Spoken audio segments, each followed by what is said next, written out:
Porridge presents Tales from the Black Box. Episode 1, Continuing the Cycle.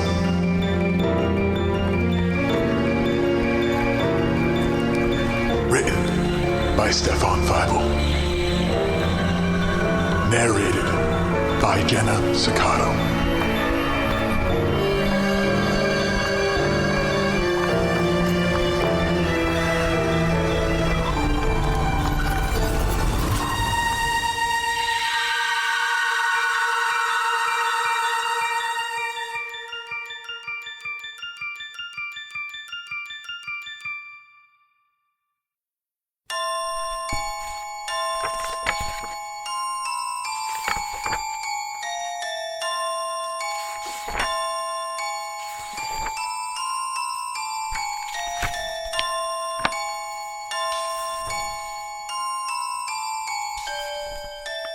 "Did you catch everything the fourth time around?" Mrs. Reynolds said, a slight smirk appearing across her face as she checked Alice in Wonderland back in. It wasn't unusual for Charlotte to go back to the library to check out some of her favorite books for the third, fourth, sometimes fifth times. She couldn't explain why she did it, but the familiarity of the books brought her a feeling of comfort. "I thought I may have missed something in the final act. Can't leave any stone unturned, right?" Interactions like these had become commonplace between Charlotte and Mrs. Reynolds, and despite the slight look of confusion that frequently crossed her face, Mrs. Reynolds was always very accommodating of Charlotte. Mrs. Reynolds was a kind woman, stern enough to command respect from the patrons of her library, but also compassionate and loved by everyone who entered the doors. Charlotte peered at the clock, 6:43. She still had 17 minutes before the library would close, and she would never pass on an opportunity to wander up and down each aisle and scan through the many books they had available. Not that one more look made any difference. After all, at only 15 years old, Charlotte read more books from the library in a month than many did in a lifetime. With the exception of the new releases section, Charlotte knew the layout of this library so well that she often found herself reciting which books came next alphabetically without even looking at the shelves to validate her work. Today she chose to wander down the classics section, passing such names as Louisa May Alcott, Aristotle, and Jane Austen. Names of this magnitude had gotten early attention from Charlotte, and if you were to pick up any of their works, you would more than likely find a small stamp inside certifying that Charlotte Plumlee had checked it out at one point or another. Jane Austen's work had particularly stuck out to Charlotte. She had been struck with the beauty of Austen's writing, but had always felt uneasy about the prospect of marriage that Austen frequently wrote about. What did Charlotte need to marry for? She was more than capable of taking care of herself. Rest assured, if Charlotte had checked a book out, she could give you a near page-by-page recollection of its story and any extra information contained within its annotations. Charlotte's best guess was that this all stemmed from an overwhelming desire to complete whatever she started. If she started reading a book, she had to finish it, even if she hated it. It didn't sit right with Charlotte that she would have some undertaking left partially finished, and that passion, some may call it a compulsion, led to Charlotte ravenously powering through a few books a week. It had of course dawned on Charlotte that this endeavor was a fool's errand, a race that she was destined to lose. But the pit that this thought grew in Charlotte made her read even more. Charlotte figured that someday, years down the line, she would end up passing away peacefully with 3 or 4 books on her nightstand, books that she never completed. But she never dwelled on this thought for long. Instead, she would lick her thumb and turn the page, continuing the cycle. Lewis Carroll, Geoffrey Chaucer, Kate Chopin.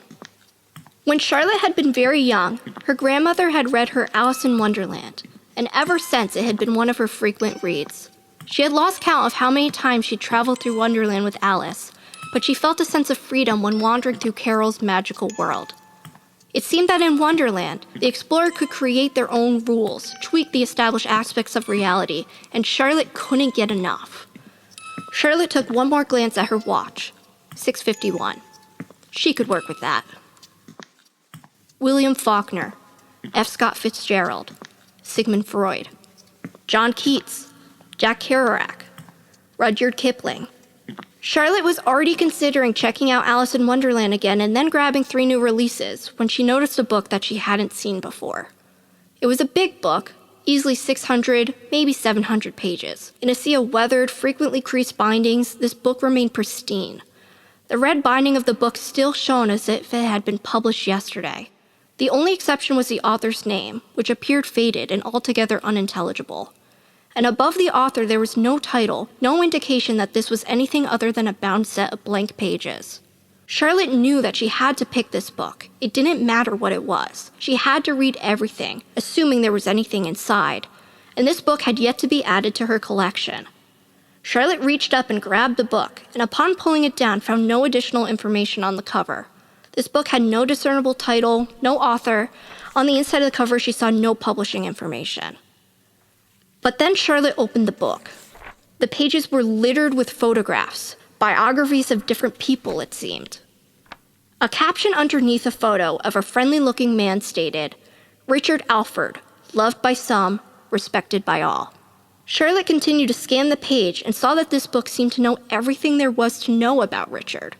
Richard was born in Belfast, Ireland on May 21st, 1902 to Thomas Alford and Margaret Byrne, yada yada yada. Richard married Carol Yates on September 19th, 1925 in Cork, Ireland, yada yada yada. On February 11th, 1966, Richard Alford passed away from lung cancer at the age of 63. Charlotte had never heard of Richard Alford, Carol Yates, none of them. Why would they have been in a book in the library? Were they famous? Charlotte didn't think so, although she admitted her knowledge of celebrities wasn't exactly top-notch. Charlotte continued to flip through the pages, passing many entries similar to Richard's, each showing a different face and life story. Anthony Romano, born on July 15, 1936 in Brooklyn, New York, to Joseph and Gianna Romano. Karen Jefferson, born on April 21, 1911 in Nashville, Tennessee, to Carl and Lisa Jefferson.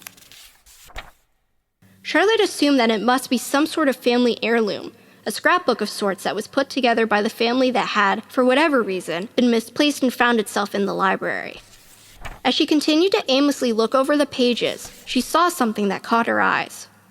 An older woman with gentle green eyes and a kind smile. Her eyes must be deceiving her, Charlotte thought. This woman looked just like her grandmother. Gail Plumlee, born on October 2, 1898 in Worcester, Massachusetts to Thomas and Agatha Plumlee. Gail Plumlee was arrested on September 7, 1968 in Atlantic City, New Jersey after protesting the Miss America pageant. Charlotte didn't know how to feel. This was her grandmother, her beautiful, loving grandmother. The woman who had sparked her love of reading, had encouraged her to be independent and not to settle for what societal norms deemed acceptable. How could she not be happy to see her grandmother? And yet, something wasn't quite right. Charlotte felt uneasy. She couldn't shake the feeling that she had stumbled upon something she shouldn't have, accessed some information that no person should have access to.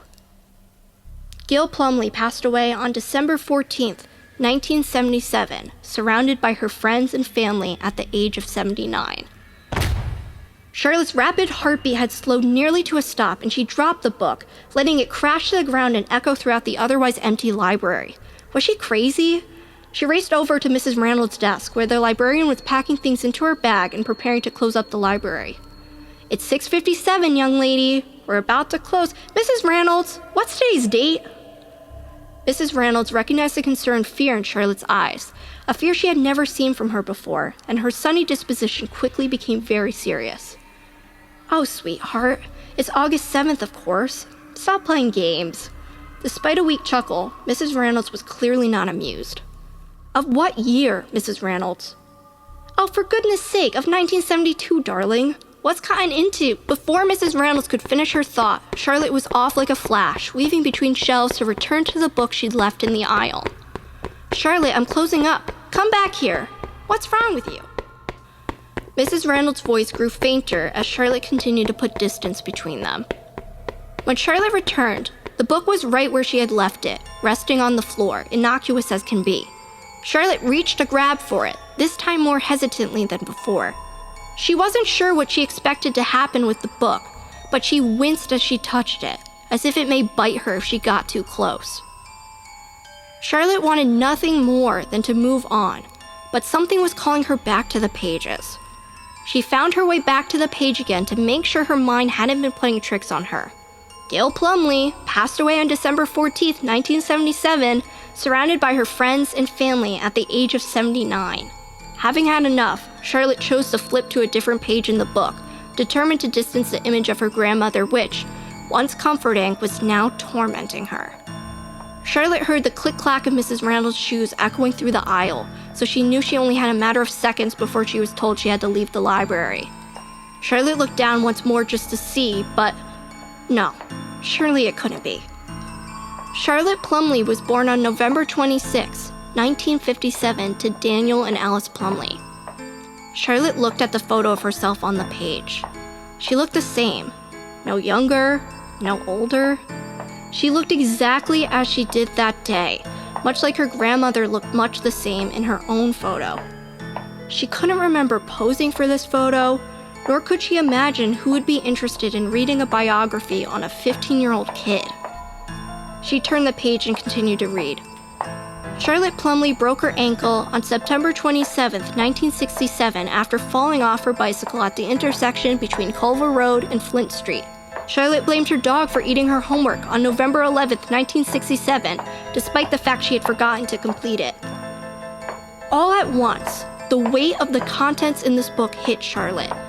It seemed that this book knew just about everything about just about everyone.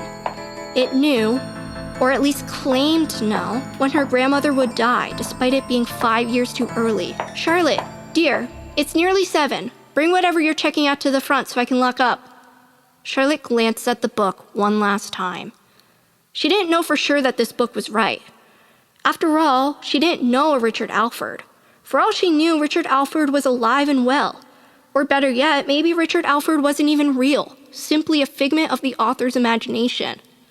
Yes, that would be it.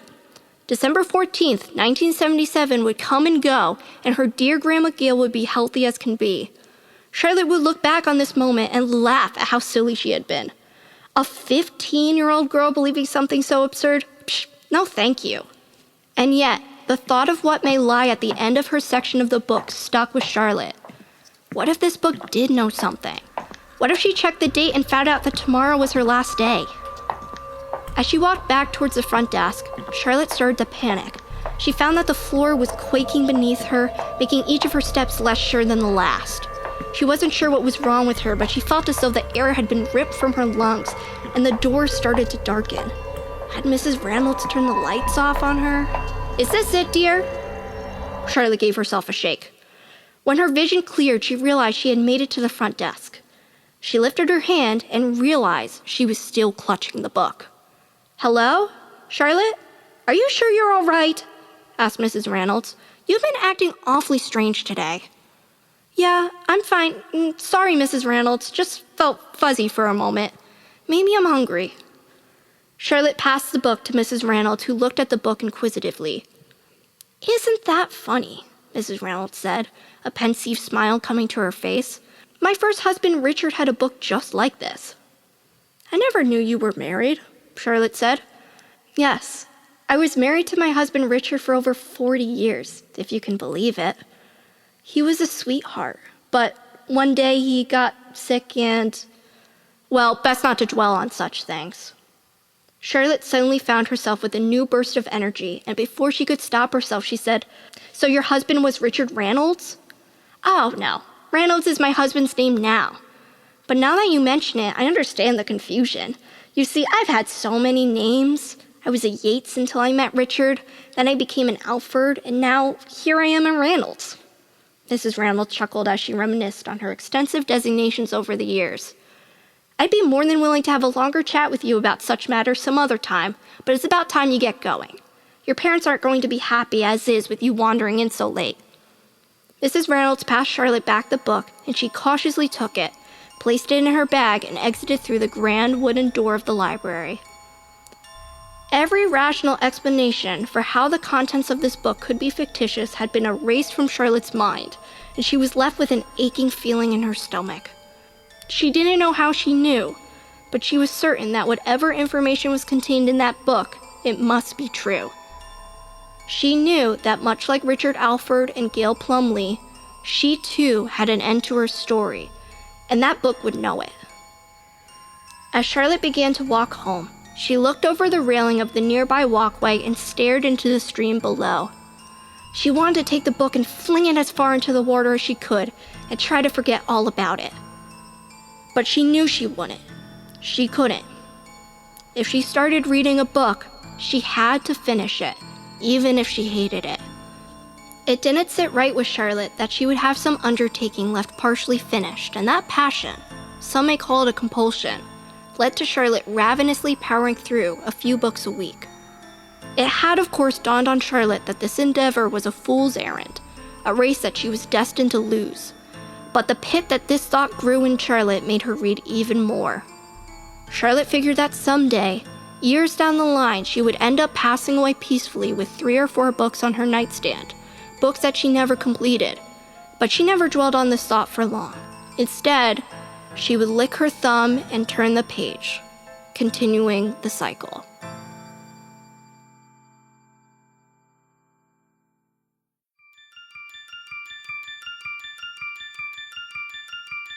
This has been Continuing the Cycle. Written by Stefan Feibel. Narrated by Jenna Sucato. Story edited by Conor, Walsh, and Harrison Mark. Produced and sound designed by Conor Walsh. To become a patron and support this channel, go to patreon.com/PorridgeCo.